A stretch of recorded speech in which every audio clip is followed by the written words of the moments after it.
அகிலமெங்கும் உள்ள தமிழ் நேயர்கள் அனைவருக்கும் பரம்பரை ஜோதிடர் உங்கள் மனோ பாலாஜியின் அன்பான வணக்கம். 2026 ஆகஸ்ட் மாதம், இந்த மாதத்தில் மீனராசி அன்பர்களுடைய வாழ்க்கையில் எவ்வளவு பெரிய ஒரு மாற்றங்கள் அப்படின்னா ஒரு முன்னேற்றமான காலம் இந்த நவக்கிரகங்கள் பெயர்ச்சிகளால் உங்களுக்கு ஏற்படக்கூடிய அமைப்பு என்ன அப்படிங்கிறத பற்றி தாங்க இந்த பதிவில் இப்போ நம்ம பார்க்க போகிறோமுங்க. ஃபஸ்ட் டைம் பார்க்குறவங்களா இருந்தீங்கன்னா சப்ஸ்கிரைப் பண்ணி பெல் பட்டன் அழுத்தி ஆல் ஆப்ஷன் கொடுங்க. மீனம் குரு பகவானுடைய ஆதிக்கத்தில் பிறந்தவங்க தான் மீனராசிக்காரர். இந்த மீனராசிக்காரரு ஒரு இடத்துல இருக்க மாட்டாங்க. அங்கே போவாங்க, இங்கே போவாங்க, எதையாவது ஒன்று செஞ்சுட்டே இருப்பாங்க. வீட்டில் சும்மா இருக்கிறது பிடிக்கவே பிடிக்காது. அது மட்டும் கிடையாது, யாராவது தப்பு பண்ணால் கூட ஏன் இப்படி பண்ணுறீங்க அப்படின்னு அன்போடு கேட்கக்கூடியவங்க. சரிங்களா? ஒரு வார்த்தை பேசினாலும் அது அன்போடு மற்றவங்களுக்கு சொல்லக்கூடியவங்க. தனக்கு ஒரு கஷ்டத்தையே கொடுத்தவங்களுக்கு கூட பரவாயில்ல, அவங்க நல்லா இருக்கட்டும்னு வாழ்த்தக்கூடியவங்க உண்மையிலேயே இந்த மீனராசிக்காரர். இந்த மீனராசிக்காரர் பார்த்தோம்னா, அதாவது ஒரு கோயில் ஆலய வழிபாடுகள் சிறப்பாக பண்ணுவாங்க. அதே மாதிரி ஏழைங்களுக்கு உதவக்கூடிய முழுமையான ஒரு மனதோட தானம் பண்ணுறது எல்லாரும் பண்ணலாம், இல்லாதவங்களுக்கு கொடுக்கலாம். ஆனால் அந்த முழு மனதோடு பண்ணக்கூடிய ஒரு எண்ணம் இந்த மீனராசிக்காரருக்கு ரொம்ப சிறப்பாக இருக்கும். அதே சமயத்தில் குடும்பத்துக்கிடையே உழைச்சிருப்பாங்க.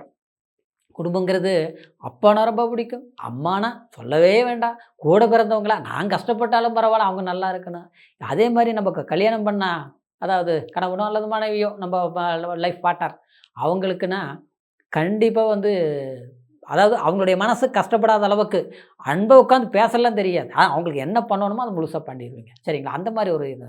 அதே நேரத்தில் நம்ம குடும்பத்து மேலே விட பக்கத்து வீட்டில் ஒரு கஷ்டம்னாலும் சரி, பக்கத்து இடத்துல ஒரு பிரச்சனைனாலும் சரி, அவங்களுக்கு தான் முக்கியத்துவம் கொடுக்கக்கூடியவங்க தான் இந்த மீனராசிக்காரங்க. ஆனால் இத்தனையும் நம்ம நல்லது பண்ணாலும் நமக்கு பட்டது எல்லாமே ஜென்மச்சனி. சரிங்களா?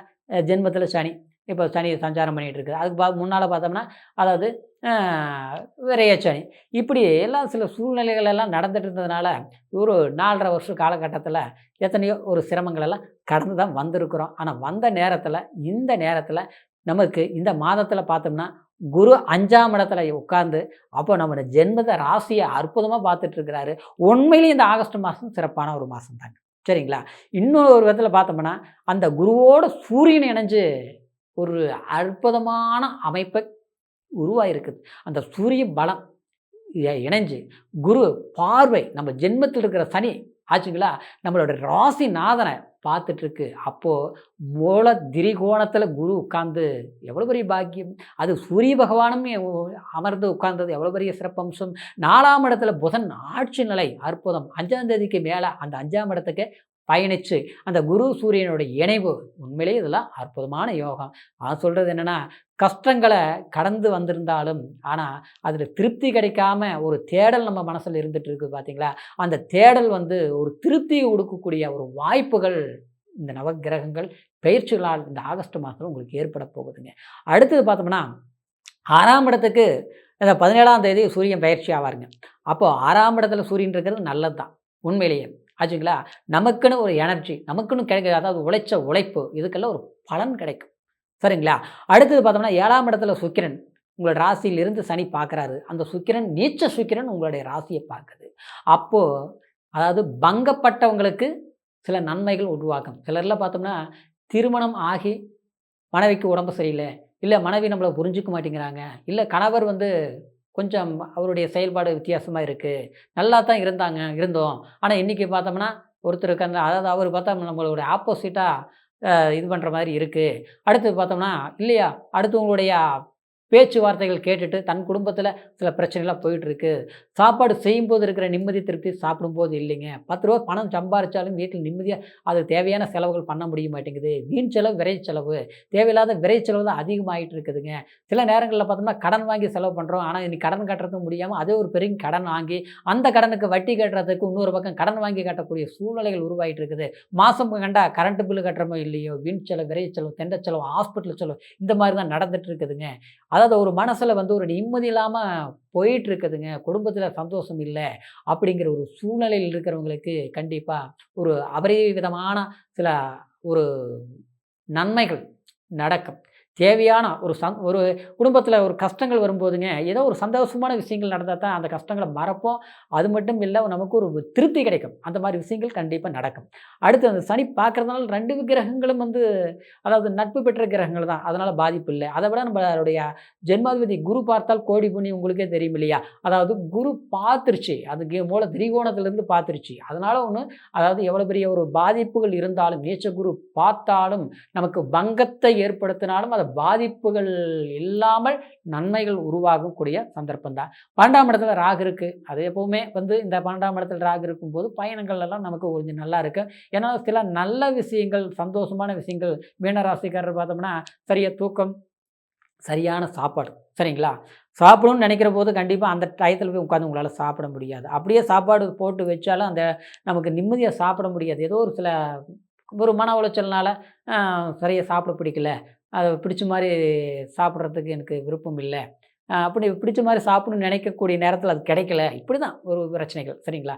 இந்த மாரிலாம் கிடைக்கும். அடுத்தது பார்த்தோம்னா, சுகங்களை அனுபவிக்கிறதுல தடைகள் இருந்துட்டுருக்கு. சரிங்களா? எந்த ஒரு சந்தோஷம், ஒரு நிம்மதி, ஒரு வீட்லயும் நிம்மதி இல்ல, வேலையிலயும் நிம்மதி இல்ல. ஒரு வெளியில போய் எங்கேயாவது ஒரு கடையில உட்காந்துட்டு இருக்கிற போது கூட இருக்கிற நிம்மதி வீட்லயும் இல்லைங்கிற மாதிரி, அதாவது அந்த மாரி ஒரு சூழ்நிலை தான் நீங்க கடந்து வந்துட்டுருக்கிறீங்க. ஆனா, அந்த நிம்மதி கிடைக்கிறதுக்கு உண்டான வாய்ப்புகள் இந்த மாதம் இருக்கு. அந்த மாரி ஒரு நல்ல விஷயங்கள் நடக்கும்.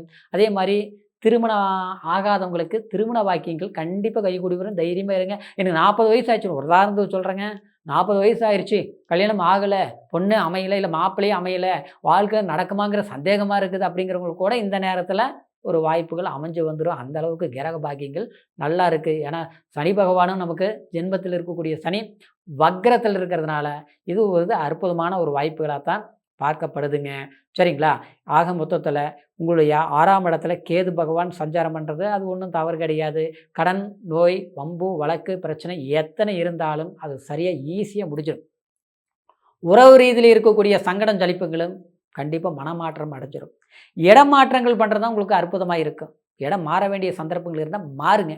அப்படி மாற வேண்டிய சந்தர்ப்பங்கள் நமக்கு இல்ல, இருக்கிற இடத்த விட்டு எங்க போறது அப்படிங்கிறது இருக்கிறவங்களுக்கு, தொழில் வேலை அங்கேயே இருக்கிறவங்களுக்கு இடம் மாற்றம் தேவையில்ல. ஏன்னா பலன்கள், பார்வைகள், கிரக பார்வைகள் பலம் பெற்று இருக்கு. ஆனா நமக்கு இங்க வேலை சரியா அமையல.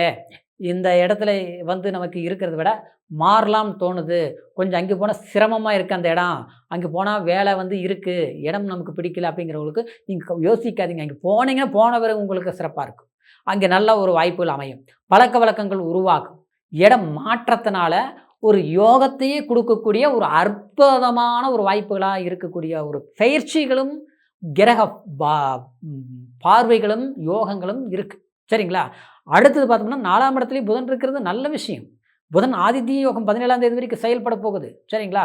இப்படிலாம் பார்க்கும்போது சிறு சிறு நமக்கு இந்த மாதத்தில தடைகளும், இடையூறுகளும் இருந்தாலும், அந்த தடைகளைய விட நமக்கு நன்மைகள், அப்ப அந்த தடைகள சரிப்படுத்திக்கிட்டு, அடுத்த வாய்ப்புக்கு போகக்கூடிய ஒரு வாய்ப்புகளும் நம்ம அமையிறது அதிகமா இருக்கிறதுனால, கஷ்டத்த பத்தி நினைக்க வேண்டாங்க. சரிங்களா? அதே மாதிரி அ நீங்க வணங்கக்கூடிய சில விஷயங்கள் வந்து அதாவது மெயின் 5ஆம் இடத்துல குரு சஞ்சாரம் பண்ணுறதுனாலே, பக்கத்தில் இருக்கிற அதாவது தட்சிணாமூர்த்தி கோயிலுக்கு, சிவன் வழிபாட்டுக்கும் அல்லது குலதெய்வ வழிபாடு 3ல ஏதாவது ஒண்ணு பண்ணுங்க.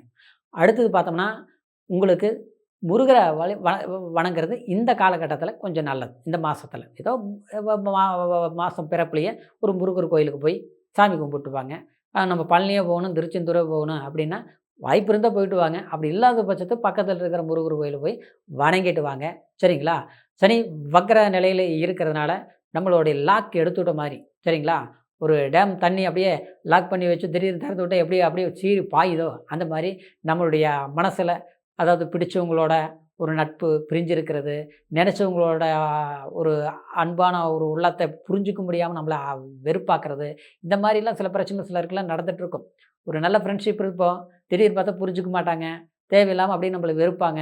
ஆனா அதே நமக்கு ஒரு வேதனையா, அதே ஒரு கஷ்டத்திலேயே நம்ம கஷ்டப்பட்டுட்டு இருப்போம். இந்த மாரிலாம் இருக்குது பார்த்தீங்களா? அதெல்லாம் சரியாகக்கூடிய ஒரு நேரம் தான்னு நான் சொல்றேன். ஏன்னா, நாம நல்லவங்க தான். ஆனா நம்மள புரிஞ்சுக்காதவங்கள எப்படி நம்ம புரிய வைக்க முடியும்? நம்ம விரும்பி போனா அவங்க இன்னும் ஓடத்தான் பார்ப்பாங்க.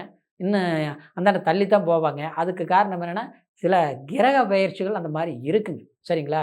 அதாவது ஒவ்வொருத்தரும் பார்த்தோம்னா, சிலர்லாம் வந்து ஈஸியா பெரிய வித்தியாசங்கள் தெரியும். எப்படி இப்படியே இருப்பாங்க. திடீர்னு பார்த்தா கோடீஸ்வரன் ஆயிட்டாங்க. கார் என்ன, வீடு என்ன, வாழ்க்கை என்ன அப்படின்னு நம்மள உத்து பார்க்குற மாரி இருக்கும். சிலர் பார்த்தோம்னா நல்லா வாழ்ந்திருந்திருப்பாங்க. திடீர்னு பார்த்தோம்னா அப்படியே டவுன் ஆயிருவாங்க. இல்ல இவ்வளோ கடன் ஆயிடுச்சும்மா, இருந்தத பூரா வித்துட்டாராம்மா, பாவம் இப்படி இருக்கிறாரு அப்படின்ல. இதெல்லாம் என்ன காரணம்னாங்க, நேரம் தான் காரணம். நேரங்கிறது என்ன, கிரக பெயர்ச்சிகள் தான். நம்மளுடைய ஜாதகத்தில நடக்கக்கூடிய தசா, புத்தி, அந்தரமெல்லாம் சிறப்பா இருந்ததுன்னு வச்சுங்களேன், ஒரு யோகக்காரன் தசை வந்துருச்சுன்னு வச்சுங்களேன், நம்ம எவ்வளோ பெரிய டவுன்ல இருந்தாலும் பரவாயில்லைங்க, அப்போ போயிருவோங்க. கண்டிப்பா போயிருவோம். அதே மாரி ஒரு பலவீனமான தசா, புத்தி நடக்குதுன்னு வச்சுங்களேன், அந்த நேரத்தில எவ்வளவோ பாடுபடுவோம், எவ்வளவோ கஷ்டப்படுவோம். ஏன் நல்லா புரிஞ்சவங்க கிட்ட பல வருஷமா நம்ம ஃப்ரெண்டா இருப்பாங்க. திடீர்னு பார்த்தோன்னா அவன் ஆப்போசிட்டா இருப்பான். ஏன் எத்தனை குடும்பங்களே பாதிக்கப்பட்டிருக்கு. கணவன் மனைவி புரிஞ்சுக்கிறதில்ல, மனைவன் கணவனை புரிஞ்சுக்கிறதில்ல, பெத்தவங்களே நம்மள புரிஞ்சுக்க மாட்டாங்க. ஆச்சுங்களா? நம்ம பிள்ளைங்களே நமக்கு பகையாளி, எதிரியா வந்து நிப்பாங்க. சரிங்களா? சொத்து பத்து ஆஸ்தியெல்லாம் இருக்கும். அந்த இடத்துல நாம குடியிருக்க முடியறதில்ல. இடம் மாறி போய் சம்மந்தம் இல்லாத இடத்துல போய் உட்காந்துட்டு இருப்போம். சரிங்களா? இதெல்லாம் என்னன்னா, விதியின் விளையாட்டுங்கிற மாரி. விதிங்கிறது என்ன? நம்மளுடைய பிறப்பு ஜனன ஜாதகத்தில் நடக்கக்கூடிய தசாமைப்புல தான் காரணம். அதனால எது எப்படியோ சரிங்களா? தசா புத்திகள் சாதகமா இருக்கணும். அதுக்கு லக்னத்த பார்த்து தசா புத்திகள் எடுத்துக்கணும். இது கோச்சாரங்கிறது பலன்கள் இதுதான். சரிங்களா? அந்த கோச்சாரம் முழுமையா நமக்கு வேலை செய்யணும்னா, நம்ம தசா புத்தி நல்லா இருக்கணும். அப்போ நம்ம பிறப்பு ஜனன ஜாதகத்தை ஒரு முறை செக் பண்ணிக்கோணும். உங்களுடைய ஜாதகத்த நம்மகிட்ட பார்க்கணும்னு நீங்க நெனச்சீங்கன்னா, கீழ இருக்கிற நம்பருக்கு ஃபோன் பண்ணி, உங்க பிறந்த தேதி, பிறந்த நேரம், பிறந்த ஊர் இது மட்டும் நீங்க ஆன்லைன் மூலியமா கூட நீங்க அனுப்புங்க. உங்களுடைய ஜாதகத்த அற்புதமான எந்த தசபுத்தி நடக்குது, எந்த யோகங்கள் நடக்குது, இனி வரக்கூடிய காலம் எந்த டயத்துல எது எப்படி நடக்குங்கிறத நிர்ணயம் பண்ண முடியும். தெரிஞ்சுக்க முடியும். அது நம்ம தசாபுத்தி தான் நம்ம பிறப்பு ஜனன ஜாதகம் தான் அது ஒரு இது. ஏன்னா, அது நம்மளுடைய முகம் பார்க்கும் கண்ணாடி மாரி நம்ம ஜாதகம். ஆச்சுங்களா? அதனால அந்த ஜாதகங்கிறது நம்ம ஜாதகம் பார்த்து டோட்டலா நம்ம லைஃப்ப மாத்திக்கிறதெல்லாம் கிடையாது. நம்ம லைஃப்பை எப்படி கொண்டு போலாங்கிறத கண்டுபிடிக்கிறது தான் அந்த ஜாதகம். அதனால உங்களுடைய ஜாதகம் பார்க்கணும்னு நினைச்சீங்கன்னா, இந்த கீழ இருக்கிற நம்பருக்கு ஃபோன் பண்ணுங்க. ஏதாவது சந்தேகங்கள் இருந்தாலும் ஃபோன் பண்ணி கேட்டுக்கலாங்க. சரிங்களா?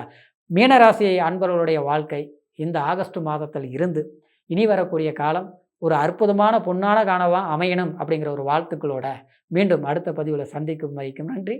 வணக்கம்.